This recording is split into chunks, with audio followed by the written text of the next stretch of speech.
एक दूर अफ्तादा गांव के कच्चे रास्तों पर धूप से जला हुआ मगर दिल से मजबूत 18 साला राजू रहता था। उसके वालिद कई साल पहले पुरस्कार तौर पर जंगल में गुम हो गए थे। तब से राजू को सरपंच और उनकी नेक दिल बीवी ने पाला, मगर राजू हमेशा महसूस करता कि वो उन पर बोझ है। गांव के हर बच्चे के चेहरे पर हंसी थी, मगर राजू की आंखों में हमेशा सवाल रहते थे। मेरे अब्बा कहाँ गए? क्यों लौट कर नहीं आए?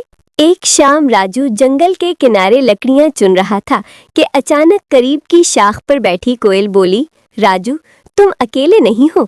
राजू खौफ ज़दा होकर पीछे हटा। कोयल ने नर्म आवाज में कहा, मैं कभी इंसान थी, मगर एक जालिम जादूगर ने मुझे कोयल बना दिया। तुम्हारे वालिद जिंदा हैं जंगल के अंदर, तुम्हें उन्हें बचाना होगा। अगली सुबह राजू कोयल की रहनुमाई में जंगल के अंदर एक छिपी हुई गार तक पहुंचा।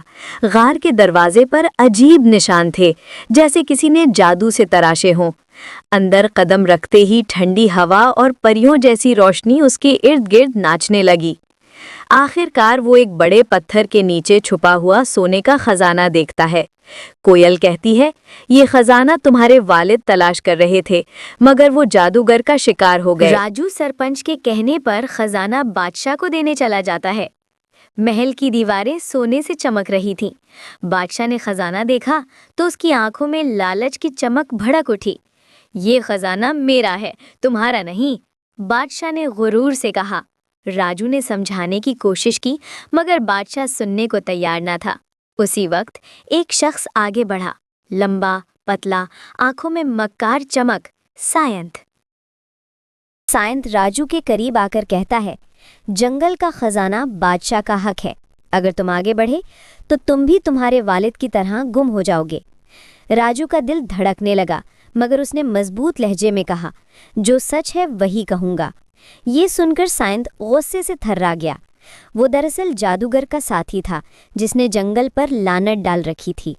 राजू वापस जंगल पहुंचा, जहां हर तरफ स्याह धुंध फैली हुई थी।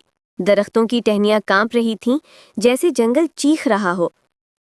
कोयल ने कहा, लालची बादशाह और सनियत ने जंगल पर लानत डाली है। इसको खत्म करने के लिए एक बहादुर दिल की कुर्बानी जरूरी है, वो दिल जो दूसरों के लिए धड़कता हो। राजू खामोश हो गया। उसे लगा जैसे उसे अपने अंजाम का इल्म हो चुका है। जंगल के बीच में एक पत्थर का मंदिर था। सायंत और जादूगर दोनों वहां मौजूद थे।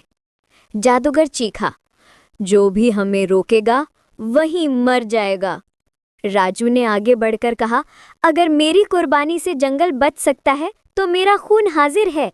कोयल दर्द से चीखी, नहीं राजू। राजू ने अपने दिल पर हाथ रखा, आंखें बंद की और चट्टान पर अपना हाथ रखा। अचानक रोशनी का धमाका हुआ और पूरी जमीन कांप उठी। लानत टूट गई।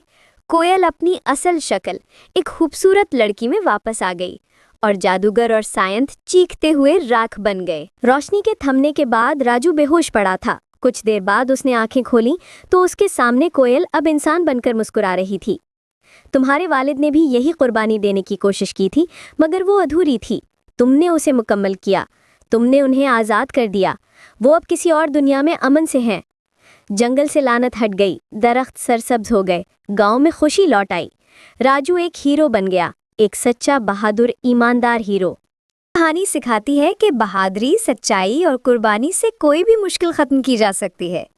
जो दिल दूसरों के लिए धड़के वो कभी अकेला नहीं होता।